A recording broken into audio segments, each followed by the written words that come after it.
হে পুরবাসী, আপনাদের সমবেত প্রশ্ন।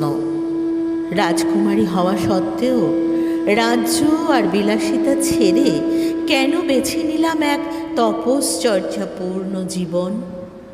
কেন কেন বিবাহ বন্ধনে আবদ্ধ হলাম ঋষ্যশৃঙ্গের সাথে?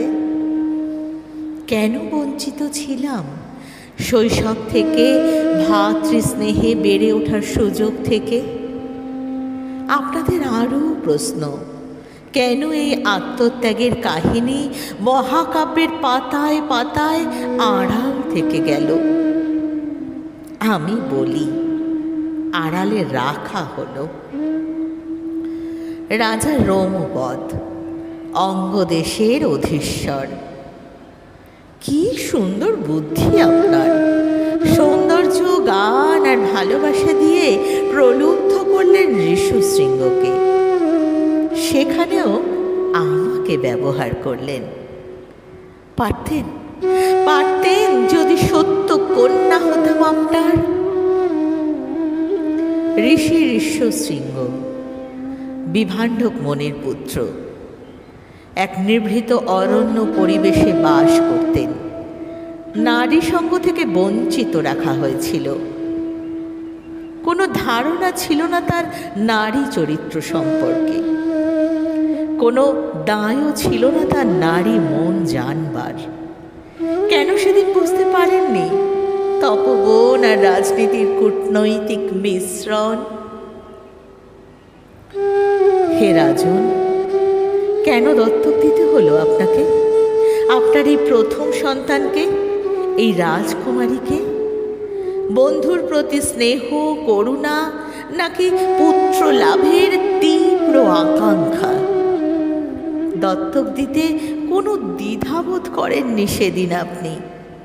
হে পিতা দশরথ, কেন রচনা করলেন সেদিন পিতা মাতার থেকে বিচ্ছেদের এক করুণ অধ্যায়?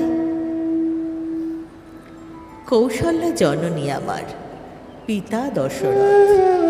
প্রথম সন্তান আমি, কেন এক নারী? এই ছিল প্রশ্ন সবার। অতএব দাও তাকে দত্তক। আর নিঃসন্তান রানী বর্ষিণী, কৌশল্যা ভগিনী, সুযোগ নিলে সেদিন। অঙ্গদেশে ঠাঁই হলো আমার।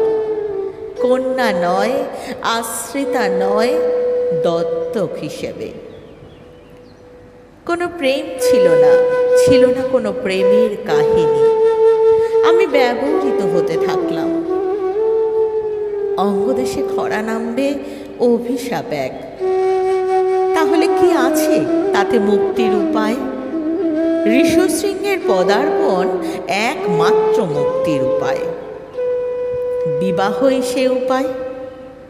শান্তা শুধু মাধ্যম এক। অগত্যা তাই হলো। ঋষ্যশৃঙ্গের পদার্পণে বৃষ্টি নামল অঙ্গরাজ্যে, মুছে গেল খরার অভিশাপ।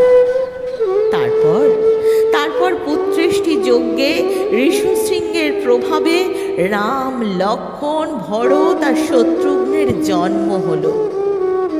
পরোক্ষে আবার আমি। ভ্রাতা সব আমার। আশ্চর্য হবেন জেনে হে পুরবাসী, রামায়ণে সবাই এলো, সবাই। কৌশল্যা, কৈকেয়ী, সুমিত্রা, রাম, লক্ষ্মণ, ভরত, শত্রুঘ্ন, আরো কত কে। আমি শুধু ব্রাত্য।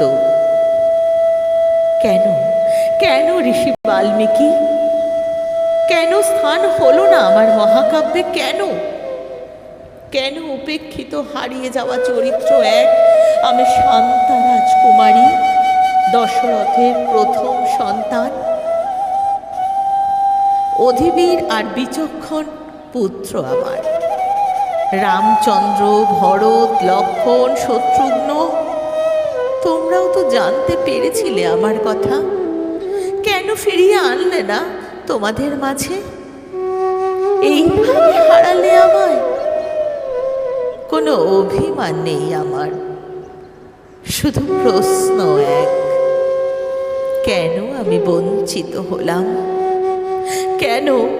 কেন পেলাম না রাজকুমারীর অধিকার।